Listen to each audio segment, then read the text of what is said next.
Yo, what up, Grizz Nation, and welcome back to another episode of Grizz 901. Normally your favorite post-game show, but now we're your every week. Here on Tuesday nights, we're live to you and in color, baby. I think that's what I put out today. Tonight, we're going to talk about the Grizzlies falling back 2 spots to the 9th spot in the draft. Everybody's a little bit pissed, but I think it might be a blessing in disguise. But also, we're going to get into a lot of the playoff talk, as well as maybe some thoughts on should we trade or should we not. So there's a lot that we're going to get into, but let's go ahead and not leave our guy waiting any longer. Oh, nay, we got new digs.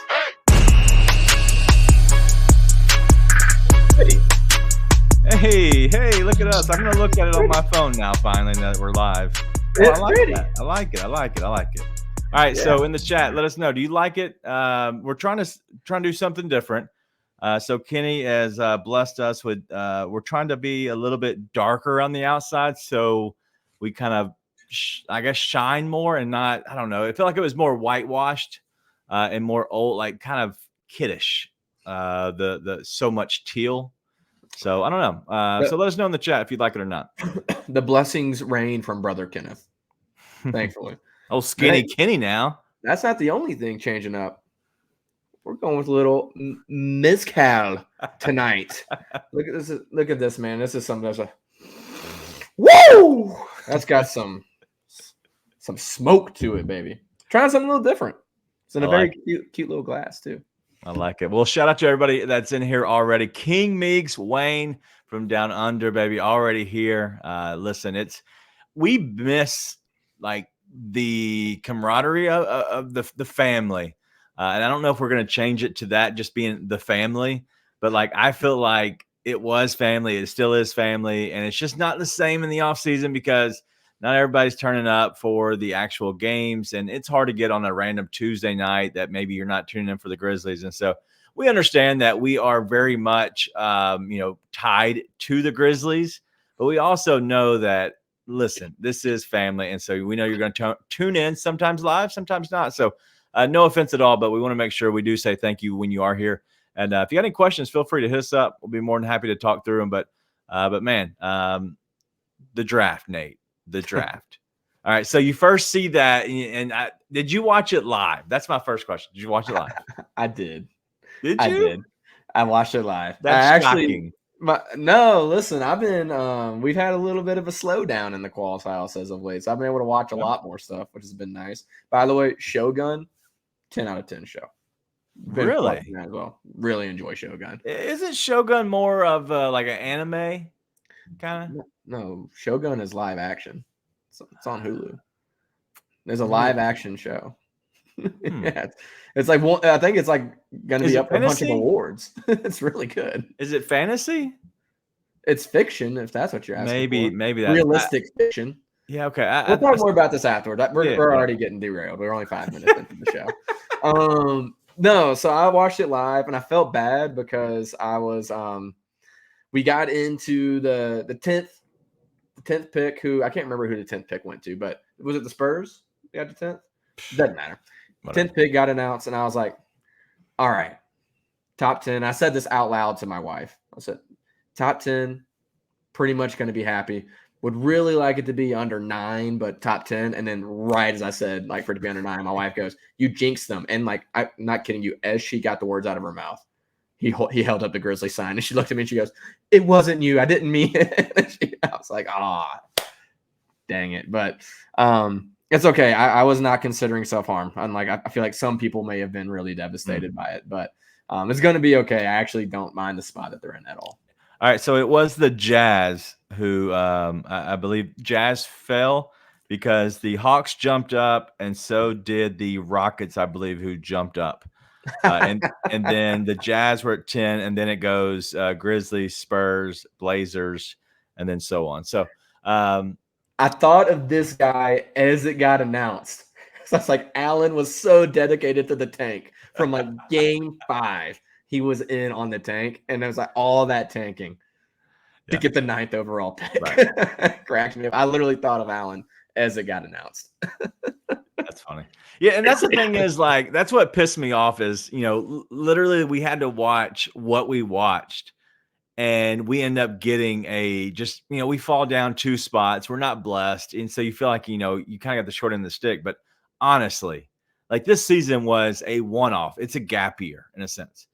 I would hate to be the Detroit Pistons, just in general, overall, but now they fell back again. We're talking about some terrible luck that they're having, but overall, the Detroit Pistons would be worse off than we are. I'm not worried about us as much. Wasn't it like 31 combined wins for 2 number 5 picks or something? That's so bad.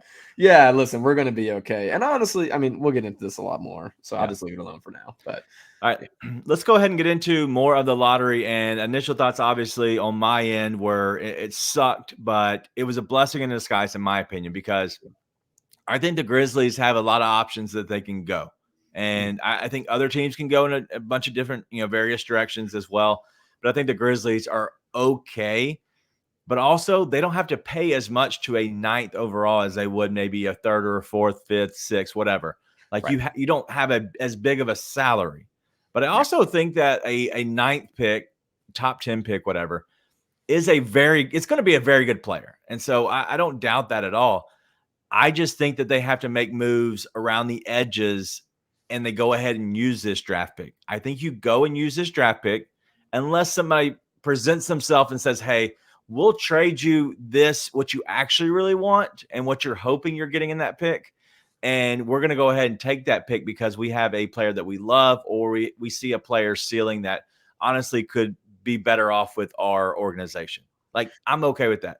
But you potentially have a guy to get maybe Castle, Klingon, Holland, any of those 3. I think they could easily be there. I think one of those 3 will be there in your spot when you're drafting. And at that point, I think you have to take the swing and grab one of those guys. Well, that's the beautiful part of all this. There's 100 different ways the Grizzlies could go here, and none of them seem wrong. Yeah. Like, whoever they take there, I'm convinced, and I've been convinced, they're going to get a big through some kind of free agency move or trade. Like, you don't want to have any rookie big, in my opinion, coming in and having to contribute to a contention run, which is what you're wanting to do this year, right? That being said, like, if you take Klingon with that pick, cool. If you take Shepard with that pick, cool. If you take Connect with that pick, cool. If you take Holland with that pick, cool. And, there's all of these guys have the potential to be good to great role players, right? Yeah, for sure. And I think that's what it comes down to is you do have a lot of options. So speaking of options, let's go ahead and look at some of the options because I think that's important. So what we're going to do is throughout this lead up into the draft, listen, we have a lot up our sleeve that we want to do for the draft, right? And I have talking real quick. I'm going to back up. I just spoke to Rafael Barlow today. Shout out to him. If anybody knows or doesn't know, Rafael Barlow is obviously a guy that very, very cool with us very early on. He was the one who actually spoke very highly of Gigi before they even he was even discussed, right? Yeah. And he was the one who was on the very beginning of it. His wife very recently has been diagnosed with a fairly bad, all cancer is bad, but she was just recently diagnosed with cancer. And so after speaking with him this afternoon, he doesn't want to come on right now. He has shared that he might want to come on as we get very close to the draft or maybe even the night of the draft. He doesn't know, but he does want to try to help him come on if possible. But as I told him, dude, we don't need you. I was just wanting to, as every year, kind of keep, always discussing this. But I told him, by no means do not feel you need to. I just want to make sure I keep the relationship building and going, and also thoughts and prayers to him and his family. But he said he's having to do more of the daddy duties. And so he's kind of taking a step back on the draft. So shout out to and thoughts and prayers up to Rafael Barlow and his wife and family. 100%. Also, be careful with the tone when you say that, because it can be, hey, man, like, it's okay. We don't need you to come on. It's fine. Or you can say, hey, we don't need you. So be careful with the tone of how you deliver that. But no doubt. Yeah, I hate that for him. Yep, absolutely. But listen, Robert Barlow, dude is the best. He is awesome at his draft stuff. We have him on here, but as we lead to the draft, we're gonna have our guys chip, but also we're gonna have Ryan giving us their big board. We're gonna have that on draft night. Both guys will have their draft board. We're gonna have them on the show as well. But as we lead up to it, we're going to have a little bit of a consensus mock draft here. All right. So what we're looking at is Bleacher Report, and then CBS, ESPN, all these different ones, right? So we have 12 different places that have their mock drafts out right now. And so at the number 9 pick, these are who they're all saying the Grizzlies are taking. And if you're looking at these names, you're seeing a lot of Klingon, Shepard, and Holland. Okay, you see one Cody Williams from No Ceilings. If you don't follow them, go follow a good group of guys. And then CBS Sports has Dalton Connect, and then ESPN has Stefan Castle, and I think that's it. The rest of the guys is Holland, Klingon, and Shepard. Nate, anything stick out to you when you see this? Because I think it's eye-opening sometimes when you see it all on one page. You're like, okay, I see all these different names. But it's kind of broken down to a main 3 in a sense. Thought number 1, who's Cody Williams? Colorado guy. Draft expert Nate back in the game. This sort of looks about right to me. You know, it's kind of torn between Shepard, Holland, and Klingon. Connect is another name that I know a lot of people have, I mean, pun intended, connected to Memphis. So there's a lot of stuff that you kind of expect to see. But listen, this is the beginning of draft season. Our guy Ryan earlier was like, hey, have you guys watched any of the combine? I'm like, no, that's what I have you and Chip for. You guys watch this stuff and you tell me who I'm supposed to like. So I'm ready to be talked into any and everyone as far as this goes. So to be honest, I mean, every one of these guys on here, other than I legitimately have no clue about Cody Williams, everyone else here, there's a plus. Like Castle, it's like, oh, the only knock on him is he didn't shoot very well last year, but he did literally everything else awesome. Yeah. And by the way, he shot fine all the way through high school. He had 1 year in college, didn't shoot super well. Okay. We got Anthony Carter. I trust that can be fixed. Oh, Ron Holland, mega athletic wing. One of the top players coming out of high school. Like people, I saw someone earlier say, we already have Gigi for that. God forbid we have 2. Right. You know, Connect is really the only one on there that I'm a little bit, I don't know about, just because I felt like when we saw him in the tournament have to go up against real athletes, he wasn't making as much of an impact. Right. And like, it could have just been, I don't watch a lot of college basketball. I don't shy away from saying as much. It may have just been the games I happen to see. I'm just like, maybe. Whereas all the other guys, I can immediately see ways they can contribute for Memphis, other than, sorry, Cody Williams. Again, he could be the best player out of all of them. I have no idea. Yeah, no. So Cody Williams is he's kind of he's a big guy in a sense, right? And so he's not like he's kind of a stretch 4, maybe a hybrid 3-4.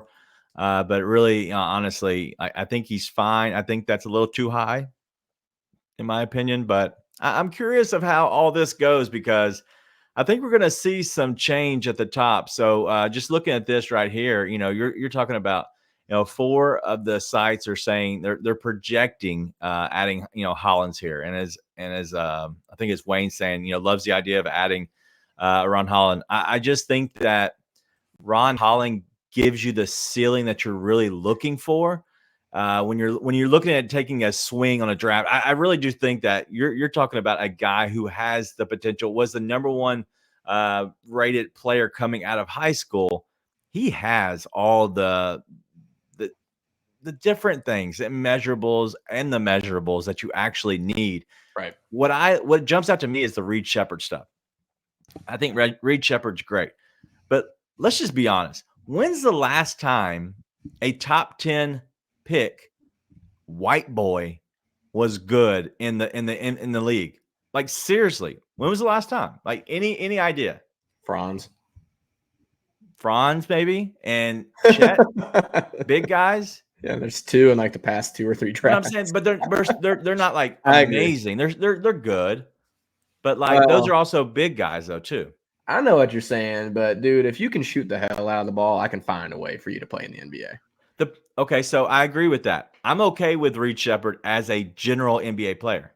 If I have John Morant, who's already undersized, I can't go get somebody that can that can't play alongside him for long stretches or even to close games Sure. for the majority of the time. Like, I'm not saying anybody on that list that we draft will, but Dude. they have a better potential just because they're not both small guards.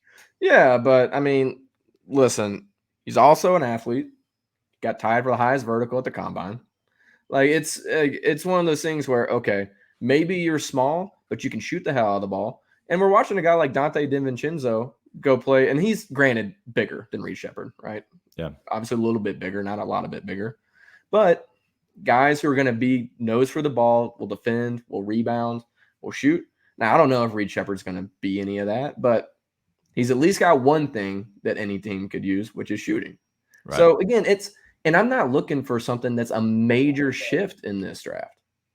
Right? It's not what I'm looking for when it comes to this. It's okay, can you play a role for this team in a way that helps them in the playoffs? Is Reed Sheppard my favorite out of those? No. I'd probably go more Holland or Castle, personally. But I can find a way for any of them. And that's the beauty of this draft for the Grizzlies. You don't have to find the big swing player here. And there's a chance you fall into an awesome player. There's a chance you get a chance to draft Holland or Castle, and they end up being awesome. Like awesome, right? I mean, the draft is just always a bit of a crapshoot, right? Talent gets taken all over the place. Jokic was a second-round pick. Giannis was late first round. Rudy Gobert was late first round. Not that we're big Rudy Gobert fans, but people keep bringing up that draft. I mean, Gigi was a 45th overall pick, and now we're saying he's untouchable for Brandon Ingram. It's the latest I'm seeing, right? Which I do agree with, by the way. I wouldn't want to trade him for Brandon Ingram. So it's just you could fall into an awesome player. So yeah. All right. Well, I went ahead and put the poll in the chat if you want to check it out. If you're on YouTube, thank you for joining us. If you're on social media, come over to YouTube. You'll see the actual poll there. You won't be able to see it on Twitter or wherever else we might be. So go check it out there. But listen, I'm torn between these guys. I don't know if you had all four available, Nate, which one is there a guy that you said, hey, I know enough about this guy, I would take him because you have the big and Klingon. You have the Swiss Army knife in a sense of Castle. You have the small shooter and Sheppard. And then who is the other guy? I can't remember who I just put on there. Holland, Connect, Holland. Klingon. And then Holland's the X factor. Right. Holland's the one that I feel like makes the most sense. I don't know, though. I lean towards guys like Castle. Big guards who can defend, who are athletic. He can do a little bit of everything. If the only knock on him is he can't shoot, I feel like he can learn how to shoot. It's like, right. It's just Castle feels like a really good pickup for me. Probably him or Holland. But again, that's what we have Chip and Ryan and these guys for. Right. Because I'm just going off of the smallest sample sizes ever of what I've seen. Right. So I have a question for you on that, though. Yeah. I've seen a ton of, okay, they got to take a big, whether it's Klingon or Edie, which I saw a guy, King Meeks, already mentioned in there. Got to take a big or you got to trade that pick for a big. Say that one more time. You either got to take a big with the pick. Okay. Or you got to trade the pick to get a big. I do not agree with that logic. What do you think that's the only pass the Grizz have? No. So there is a thing that I don't know if it's new this year. It might be brand new. I'm not sure. I think it's free agencies. I'm not sure. It could be new. But there's a free agency period like within an NBA season that I think that some guys are available. All right. But like I do want to have this in a bit of a serious way because I think it is something that people view the 9th overall pick as like a major asset to go get one of these bigs. And I don't think that's necessary for Memphis. All right. In this scenario, right? In that scenario, guess what you have to do? You have to pay the guy whatever salary he's already on. That's what I was going for. Okay. Now, if it's a guy who's who is definitely under contract and he has a phenomenal like just salary, you're like, he should be making 20 and he's making 12 for the next 3 years. That's somebody that you would do that. Right. I don't know who that guy is. Jalen. Yeah. And so my thing is I'm gonna shy away from that. And so my opinion, listen, Drummond's gonna be available. You're also and this is like patchwork, guys. Like Drummond's available. And obviously Hartenstein, who everybody's seeing right now, is going to be available in free agency, whether or not the Knicks sign him or not. You could offer more money potentially. I don't Yeah, know if he'd go there, but you're talking about be able to go to a team who has Ja Morant. I don't think people realize the gravitas that he brings to a team. Like he's a guy that Adam Silver still checks in on. Like right. Adam Silver doesn't even know who the primo is anymore. Like forgot that he existed. Like there's guys that I promise you that you want to be on their team and they're going to make you better. And they're also seeing JV was awesome on this team.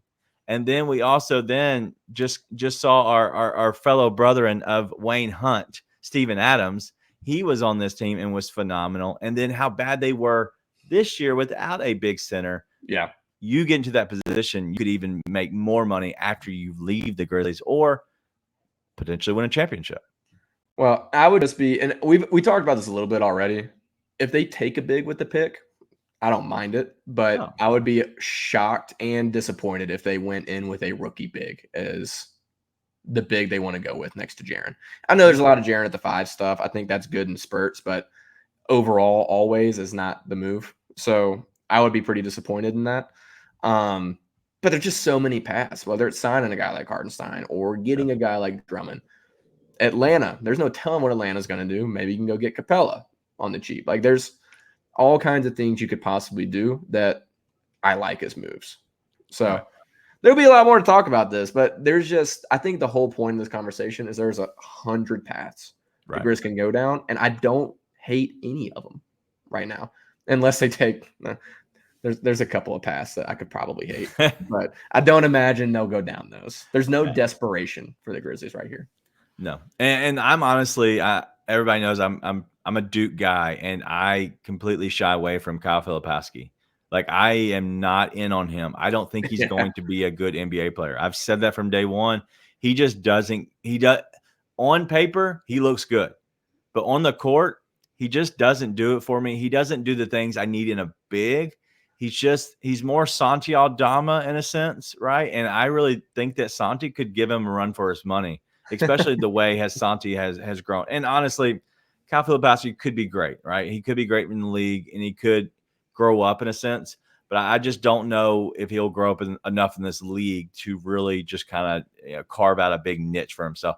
But Duke can shoot the ball. He really can. And if he can figure out that and keep moving away further and further from the basket, but then still play defensive, on a high level, then I think he'll be okay. But I don't think he's a good fit for the Grizzlies.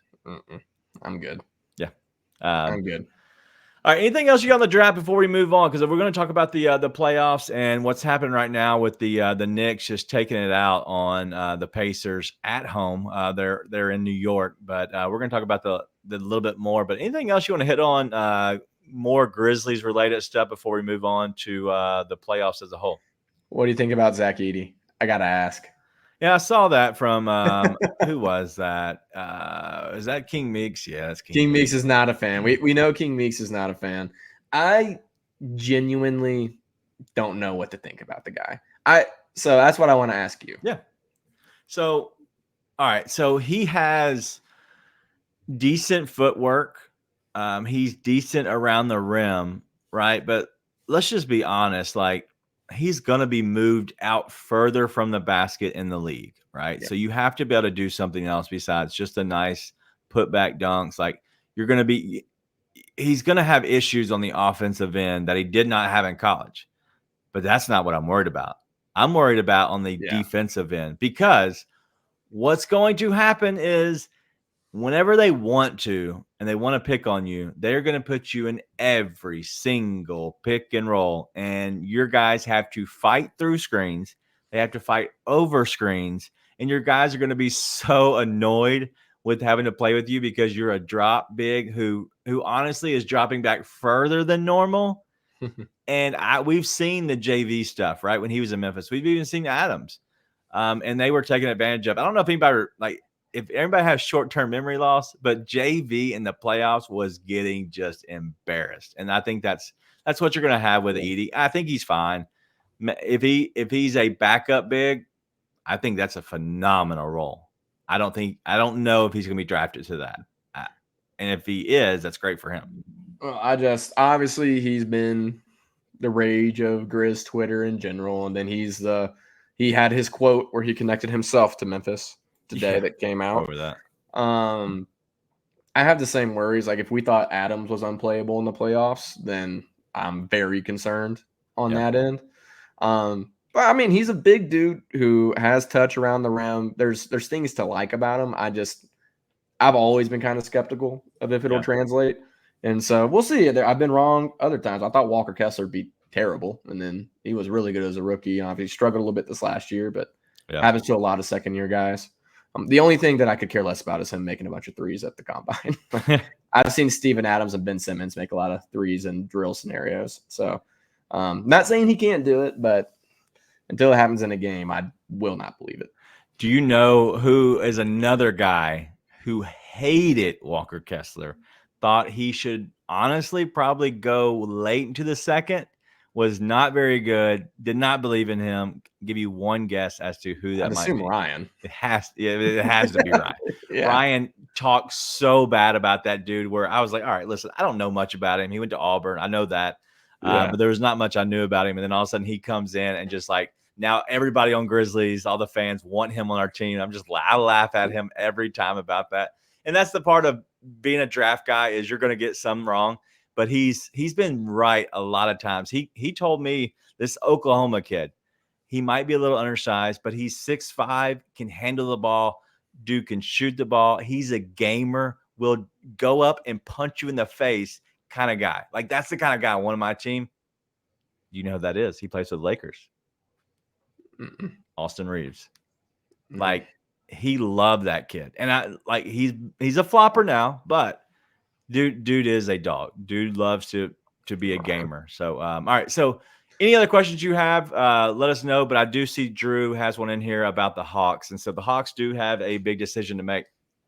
In my opinion, what I'm seeing with their team is they did have a guy in John Collins who was there for them, honestly, for the longest. And he played with Clint Capella. Collins was more of a guy who could step out a little bit. I don't know. And I'm going to ask, I guess, honestly, the chat, but I know Black Ninja DJ's in here as well. And he knows a lot about the draft, but I don't know how much Sar can pop out. But if Sar can't pop out, you really can't play Capella and Sar at the same time because neither one of these guys are out. But I know that Sar isn't, just a huge monster, but I know that he could be a power forward potentially. But I don't know if they would get rid of Capella. But my first thoughts were yes, but I don't know anymore. I think Sar could play the 4 spot. If history is any indicator, the answer is the wrong thing. I have no idea. I got no clue what they do, but I imagine it will be funny. Yeah. Imagine whatever it is will be funny. I agree. I don't know what's going to happen with that. So the biggest thing that I see is if it's me, I would go ahead and find a way to get off of Trae Young if possible, because I like DeJounte Murray with that. The problem is that doesn't fix your position to potentially come off of Capella if you need to make room for Sar. But at that point, let's say you do move off of Trae Young. Are you moving off of Trae Young and Clint Capella? What are you bringing back? Maybe it's a quicker rebuild because I think you could possibly rebuild a lot faster. I just don't know what their rebuild or what their timeline looks like for the Hawks. Well, they've got a bunch of good players. Yeah. And there's no telling some of those players may get out of Atlanta and be way better. Right. You're seeing that happen with PJ Washington right now. Right. So you could get like a DeAndre Hunter out of there. He's better, and some team be willing to take a little bit of risk with him. But you got Jalen Johnson there. You got Murray. You got Young. You've got Bogdanovich, Capella, Kongwu. You've got a lot of good players and pieces. You just got to figure out which ones you're going to use and which ones you're going to build around. Right. So they have a lot of options. I mean, but probably what they might fall into is being in limbo. Like, hey, we got all these good players. Let's see Purgatory. what kind of we can put together and like try and make it work. And you don't actually go in any direction with it.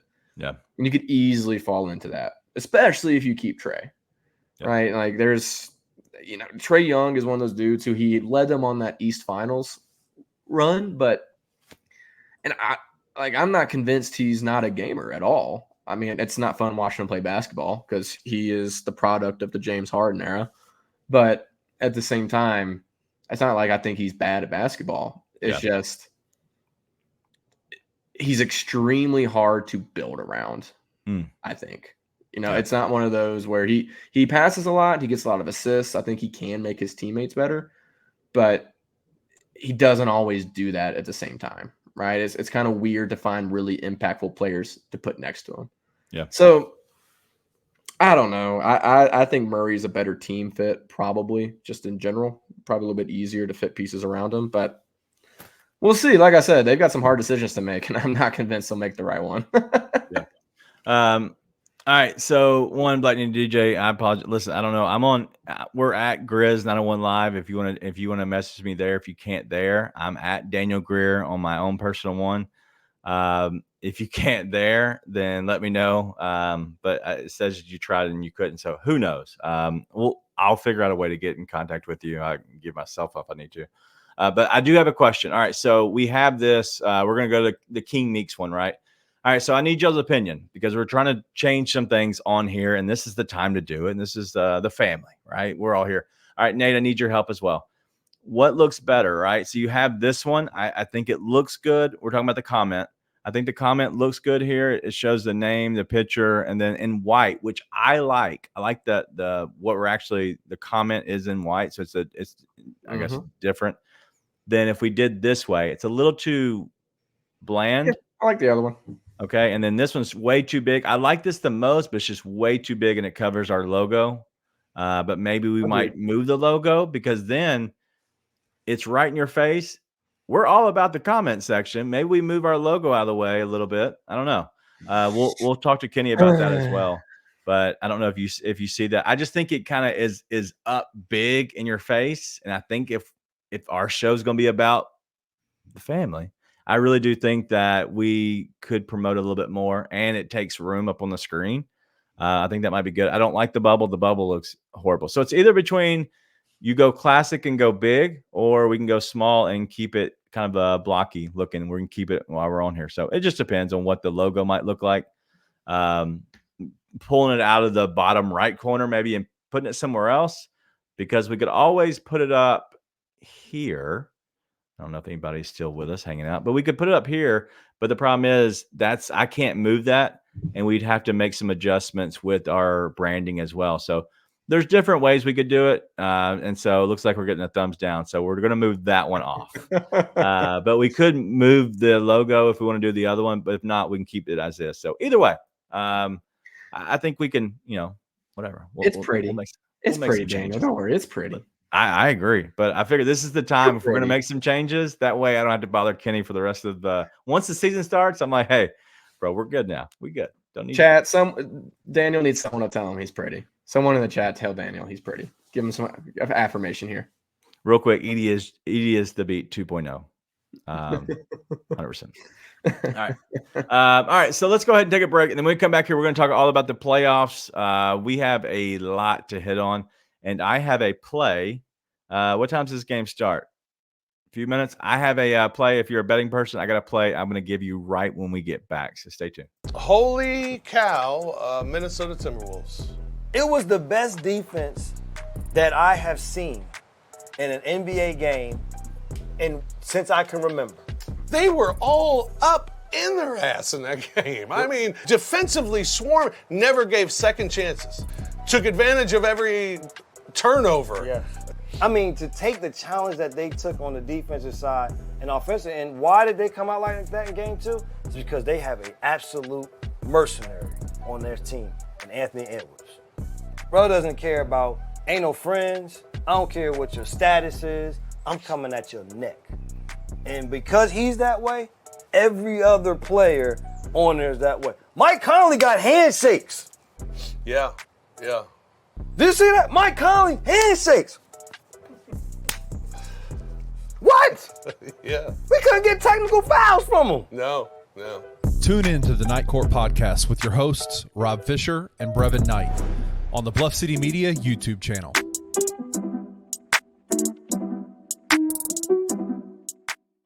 The old dudes are getting up out of here too. The LeBrons are starting to look old. Steph Curry looking old. Kevin Durant, first time ever. Neither one of those three guys are in the second round of the playoffs, right? I absolutely welcome the ushering out of the old heads. Like I have this extreme like LeBron fatigue. Like I don't like the way that he's covered by the media, and it makes me tend to not like him. And it's not even his fault. Yeah, it was never his fault.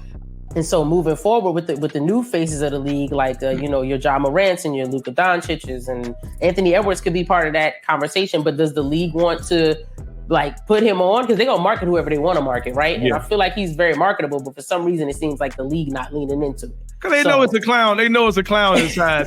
He gonna say whatever, out, right? He gonna say whatever. They learned from Ja Morant. You better vet these dudes toughly. And the dude who's coming in-bombs and eating Popeyes on screen. And he on the Bally's mic, bro. The mic is hot, bro. We heard what you just said. They know a clown is in there, man. Tune in to the Anthony Sane Show, Wednesdays and Fridays at 12 p.m. weekly on the Bluff City Media YouTube channel.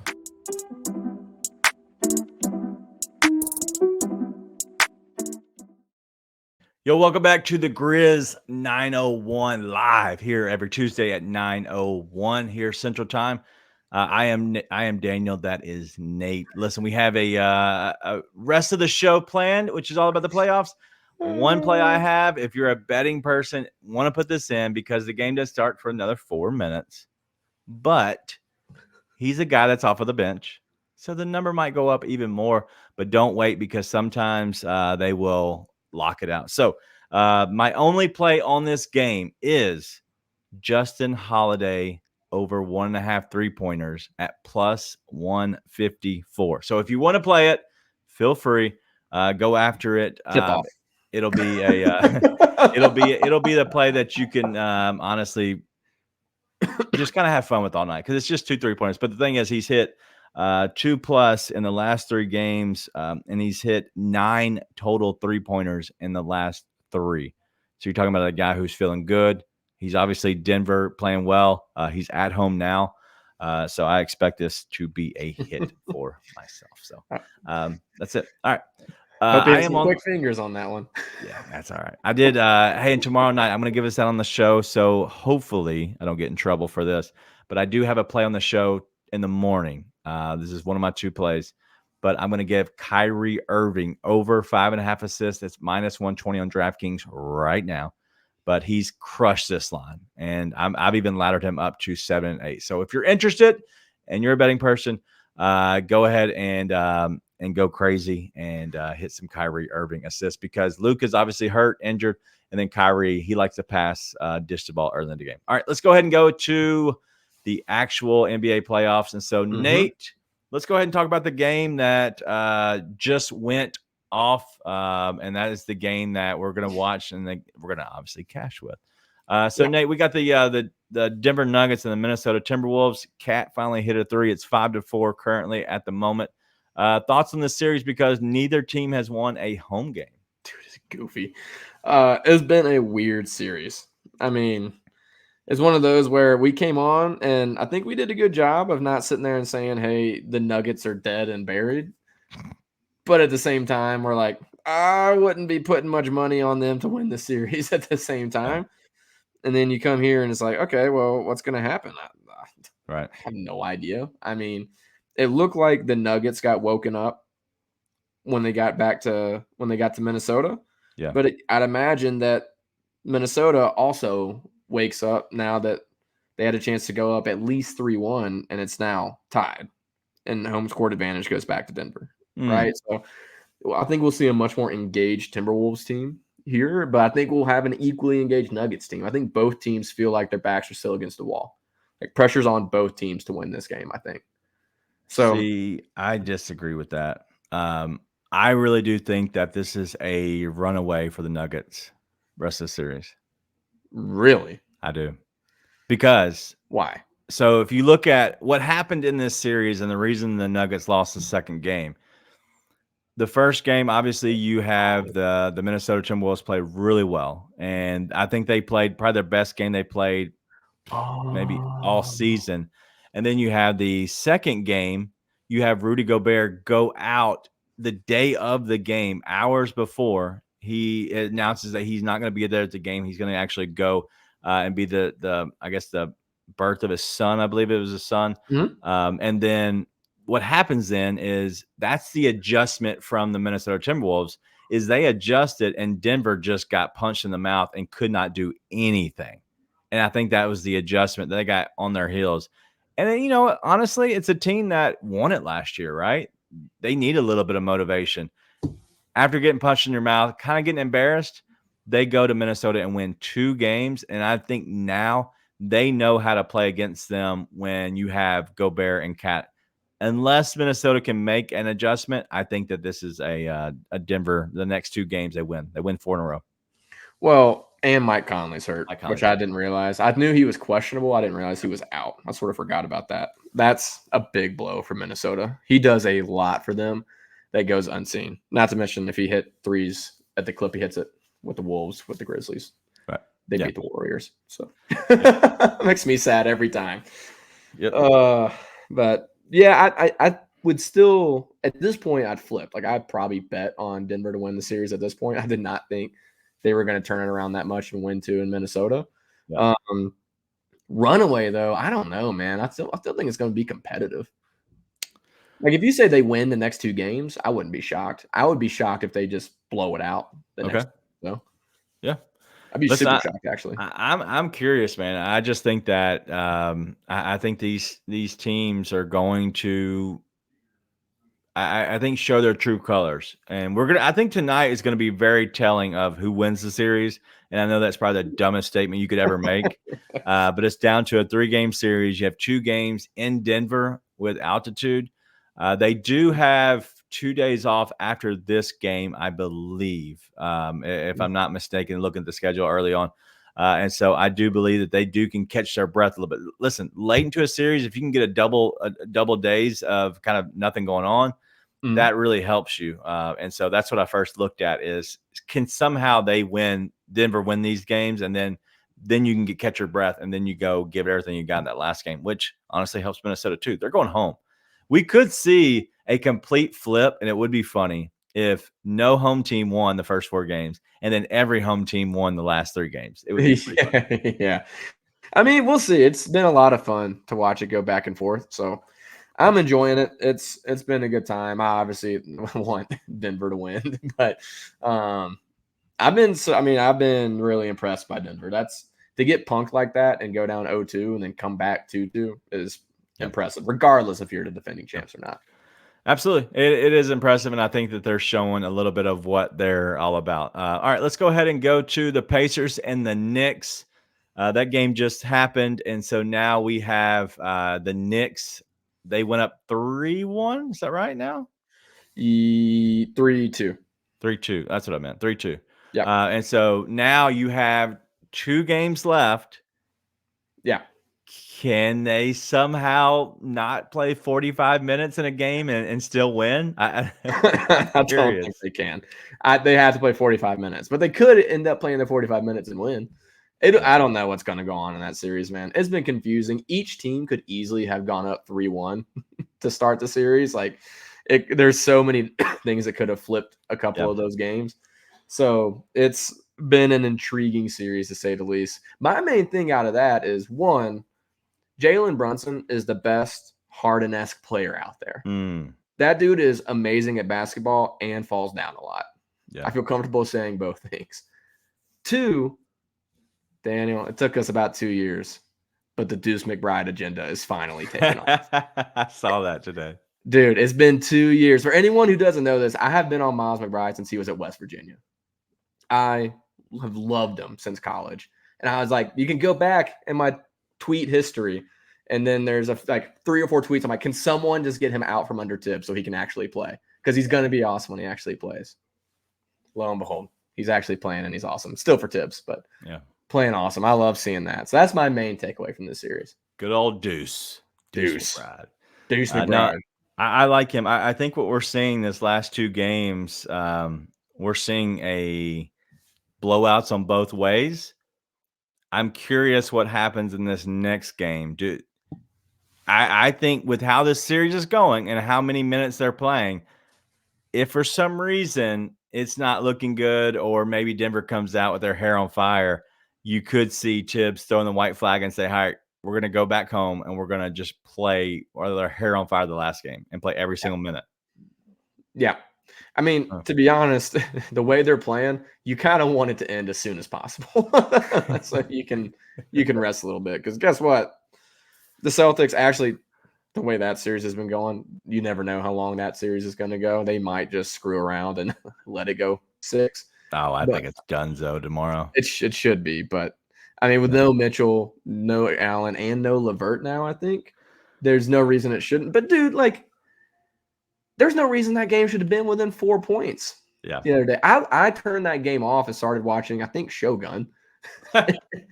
And then I pull up ESPN and it's a 4-point game. I'm like, how did that happen? Yeah. And then they knock it down at the end of the game too and sort of expand that lead. But Right. Who knows?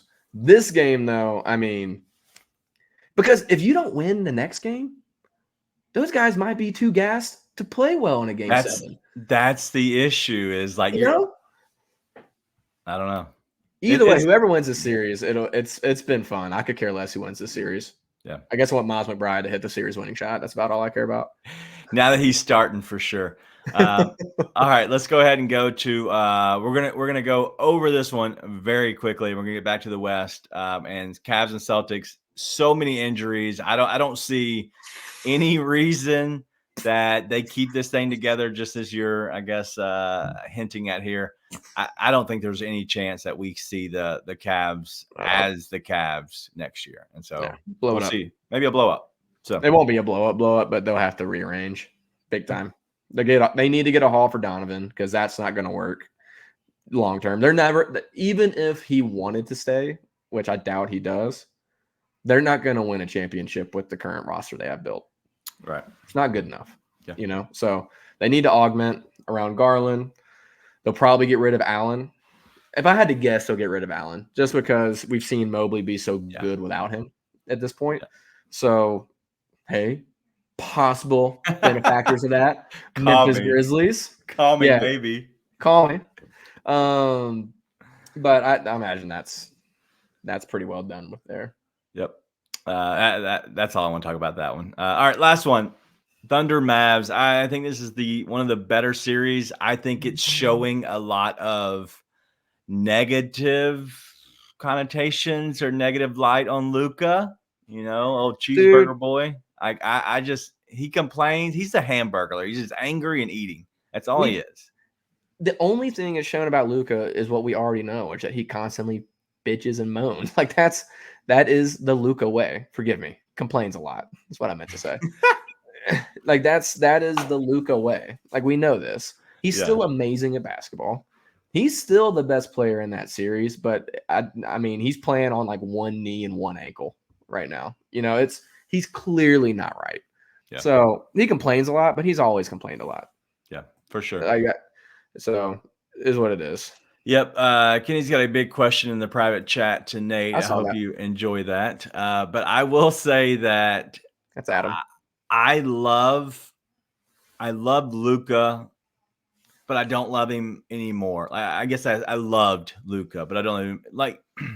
I think he's getting worse as he gets older for the simple fact of he's getting more selfish on the offensive end, and he obviously complains all the time, dude. I just that I hate. But if you had a choice right now, and you had both guys, and all you need is like a guard who can handle the ball, do a little bit of whatever, maybe, I guess creating a little bit.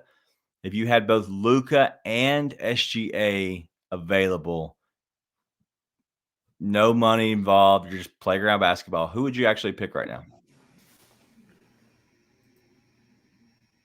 I don't know. Ja Morant. It's a tough call. I mean, I think Luka is the better player. I think Luka is 100% the best player in this series still. I think he's hurt, so he's not playing like it. I think he's the best player in this series by a long shot. Okay. SGA does seem to get his teammates involved in a bit of a better way. I do think that's a little bit, though. I think that's a little bit a reflection of the players that have been around Luka since he's been in Dallas. Right. And I think that's sort of where I'm kind of like, yeah, but Luka actually gets his teammates involved even more than SGA does. But Maxi Kleber hasn't made a three. Hasn't made a three all year until he got to the playoffs. All of a sudden, he's lighting it up, and then he gets hurt. But it's like, I know our guy Chris loves DFS. Dude, I saw DFS miss so many open threes on passes from Luka. Same thing with Reggie Bullock. Tim Hardaway's either making every shot or no shot. And so, I mean, imagine if the Mavs had hit on Desmond Bane and he's the one shooting them instead of Josh Green. Sheesh. Right? So it's like it's a little bit of a reflection of the players around him. So I got to stick with Luka. Yeah, I think I'm the same way. I obviously chose Luka in our little draft. I think Luka is amazing. I think Luka is going to need a special team around him that he likes and wants to be around for it to work. And I don't know if that's going to work. I think he needs more of a European style of a team, like teammates, more Europeans. Like I know that, I don't know if that sounds good or bad. I just think that he is a certain person. And I think he's so peculiar, but I think he demands a lot, but also I think he wants to play a certain style. And because of that, I think that he has to like a certain, guys for certain reasons and kind of play a certain type of basketball. I think that's what it comes TJ McConnell. Yeah, for sure. So hey, prediction, because I think all these other ones we've kind of talked about enough. Prediction. Who do you think wins that series? Because obviously we're going into game 5 and it's tied. I'm sticking with my prediction before. I'm going Mavs. I still think the Mavs win it. Mavs, yeah. I would not be shocked whichever way it goes. But the Mavs should be up 3-1. Yeah. Does it surprise you that OKC had the Beale Street Flippers at their pregame kind of show before? Weird. That's so weird. It's a weird, like, I don't know. Maybe it's just because we're in Memphis and obviously there's obviously a lot of I don't know. I guess I'd call it sexual tension between the Thunder and a lot of Grizz fans that get particularly butthurt about it. But like, it's still weird. Like, it's not, I haven't seen the Beale Street Flippers do a lot of halftime performances. If they're doing halftime performances all across the country, then it's not nearly as weird. But to my knowledge, the Beale Street Flippers have not done anything outside of Memphis. Yeah, so, I don't know. I'm sure that's not right either, but that's why it's weird. Listen, I think that the Thunder are goofy. Like, I don't hate the Thunder the way a lot of people hate the Thunder. I'm a big, we talked about it last time. If you don't like it, be better guy. But at the same time, I did watch. That's the first time I've watched one of their post games, and I was like, it felt weird. It felt really weird, right? Like, I don't know. It felt goofy. That's a nice word for it. It did feel goofy. We do have a question from Alan in the chat, but I do want to mention that Karl-Anthony Towns is down right now. I'm watching what he did. So Kentavious Caldwell-Pope was going to guard him, and he slid into him, and they banged knees. And Karl-Anthony Towns looked like he got shot. It was a sniper in the roof, the way he's acting. So who knows? Yeah, that looked like knee to thigh. Let me tell you, that John hurts. No, absolutely. Absolutely hurts. I make fun of Cat all the time. Dude, getting knee in the thigh hurts a lot. Okay, there you go. So Alan says that the Flippers they performed at the Clippers and the Wolves game. So they are doing a lot. It's just funny. But they did, as Alan said, they did sell out for sure. King Meeks, I hope Kyrie steps up game 5. I believe somebody else just said it as well. Dude, if I see him get 10 assists, is like plus 850, guys. If anybody's wondering. Well, and here's the other reason I'm going Mavs on that. Think about all the things that went poorly for the Mavs. Like, Kyrie wasn't good. Yep. Luka wasn't good. And they shot like under 50% from the free throw line. All that had to happen for the Thunder to squeak out that win. Yeah. Right now you can say, okay, now the Thunder have home court back. Fair. I just think, like everything had to go wrong for the Mavs for the Thunder to win that game. And SGA was awesome. So SGA was awesome, and everything was an anomaly in a bad way for the Mavs. For sure. And the Thunder still barely won. So we'll see. For sure. I like it. And if you're wondering, Justin Holiday is at plus 195 at a live line for 2+ 3-pointers. So it is still 3 minutes to go in the game. He's going to play. They trust him. He shot well. So if you like that, go ahead and hit it again. All right, let's go ahead and show you Allen's, and then we'll get out of here. But this is a question for Allen, about Allen. But Marcus Smart for Allen straight up. Jarrett Allen is who he's talking about. Marcus Smart for Jarrett Allen straight up. Sorry. Anthony Edwards just had a Justice Winslow 3-point attempt while he was wide open. It was bad. Yeah, 100% I would do that. Is that a trade that no picks involved, nothing around the edges, unless it's a salary dump? Value. Huh? Depends on what the Cavs value. Would you value a pick? Would I value it? Like as in like needing? Would you need a pick for that to happen? Not necessarily, to be honest. I mean, it depends on if that fits a need the Cavs think they have, right? Because you have a guy like Okoro. Smart kind of replaces Okoro and brings the veteran presence to the locker room, and he's going to be a little bit more offensively for you, right? Which is not saying a ton, but given a little bit. Allen, if it fits the need for the Cavs, it fits a huge need for Memphis. Okay. Right. And so I think you probably have to give up a pick in that. You have to give up a first? No. Okay. No. You're not sending a first. No. Okay. That's what I just want to make sure. I think you have to include a second or a second swap or something like that to make that happen. Just because Smart is, I think Allen said in there, a little bit older in that. And it's fitting a much bigger need for the Grizz. So the Cavs have the leverage in that. Yeah. There's a lot of teams that like Allen too. Yeah. There's a lot of teams that like Marcus Smart. Like, let's just keep it real. Like Marcus Smart. That's true. Helps probably winning more than a big. And I know that the Grizzlies need the big, but let's not get it twisted. Well, like Marcus Smart is great, like on certain teams, especially if he has somebody, maybe he's a little bigger. But the same sense, if I was Cleveland, I wouldn't do it.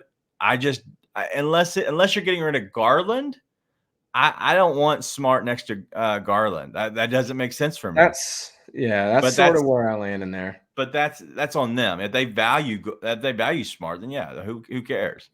But it depends on what. But maybe they keep their two bigs. But at that point, you can't get Smart. So that doesn't make sense either. So there's a lot of issues surrounding that. I've never wanted. We got another one here. I've never wanted Miles Turner. I still don't want Miles Turner, even though he played well tonight. I still don't want Miles Turner. I'm not a Miles Turner guy. It's because you don't like Star Wars. With the Smart Allen trade, Lego guy. It's a Smart Allen trade. Like I would do that straight up. It'll have to have other players involved. Yeah. Like the Grizz have to send something else there. I don't think it has to be anything too crazy. Like maybe like an Aldama or something like that probably in there, which I'd be okay with. And then the Grizz could probably bring someone back like a Sam Merrill, Dean Wade, maybe even Max Strus. You probably have to throw in more picks there. So there's other options there. But again, the Grizzlies have 100 paths, and I think the Cavs it's going to be tough sledding for the Cavs, especially depending upon what happens with Donovan. Yeah. All right. So listen, tonight's been fun. I do want to read off the poll tonight. Is kind of asked, who would you draft if all four were available?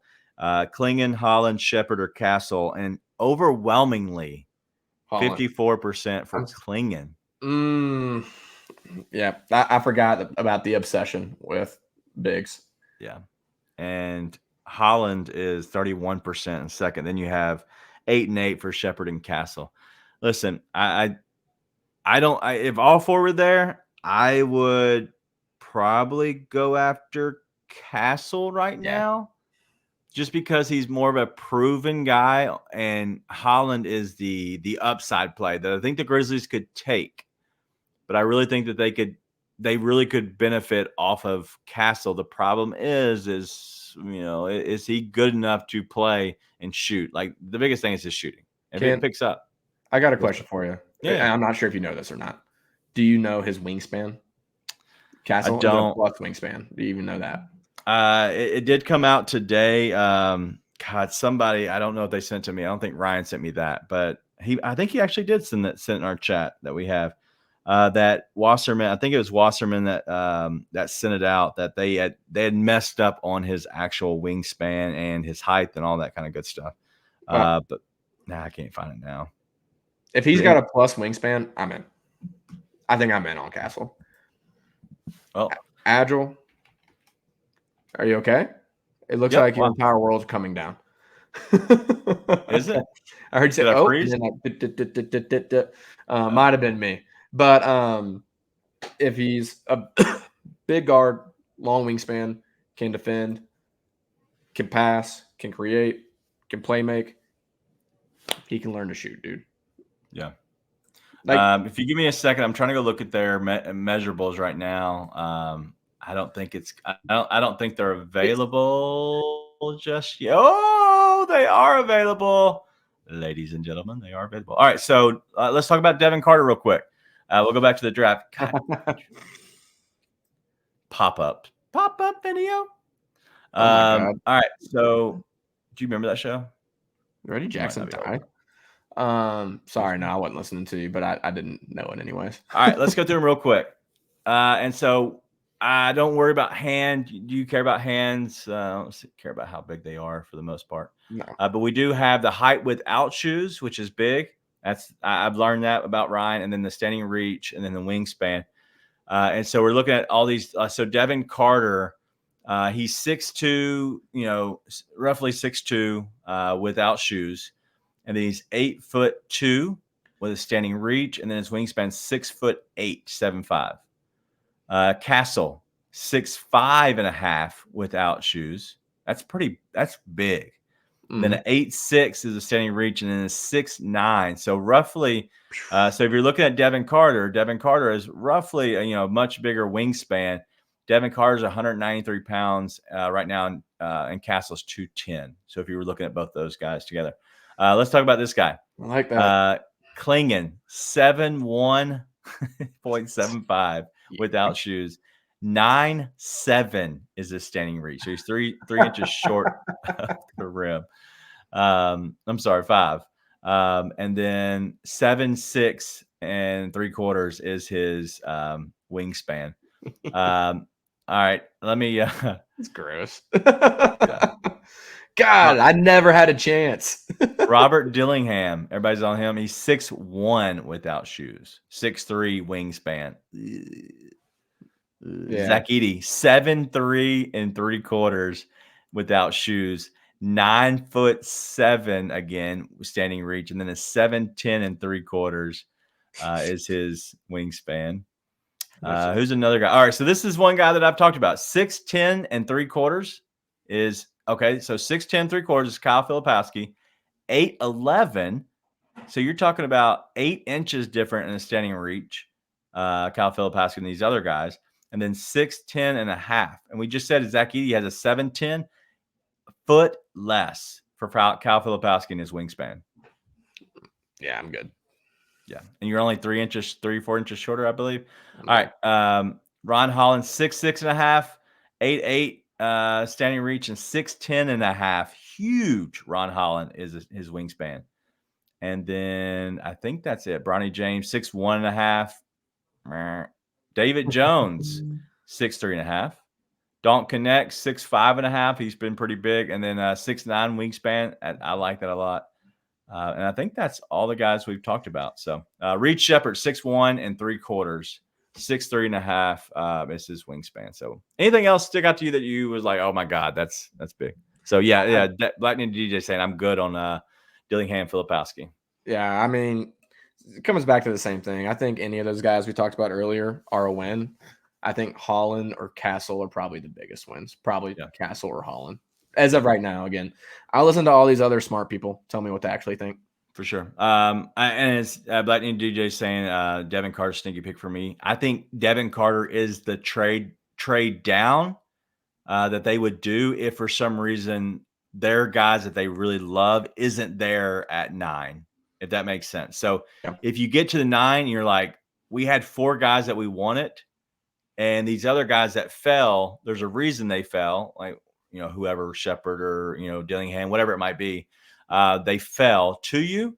You then could eventually, you could trade out of that spot because somebody wants to come up and get one of those guys, and you could trade back 3 spots maybe and still get Devin Carter, who maybe was your 5th guy on your list, if that makes sense. So that's what I would do if it comes down to it. But honestly, you're talking about 9 guys, and there's 4 or 5 guys above that I would like as well. So I'm okay at the 9 spot, no matter what. So, all right, that's enough of the draft talk. Listen, we've gone over again. And I said we're going to try to do 45 minutes this afternoon on the phone, and it was more of me tonight. So I apologize. Anything else you have before we get out of here? Nah. Yeah, that's it. Go support our people who sponsor us. Streetcars of Memphis, Pew's Residential Spray, and then Heaven's Healthy Kitchen. As always, you can find out everything you need to know about them. But tonight's been fun, man. Another one, a late one. Clinging. Another one. I'm good on Edie. Don't give me Edie. And I'm honestly good on clinging right now. Give me a wing. Wings make the world work. World turn. All right, that's all we got. It's been fun. It's been real. We'll see you guys next Tuesday night, the same time, same bat channel. Be nice and tell your friends.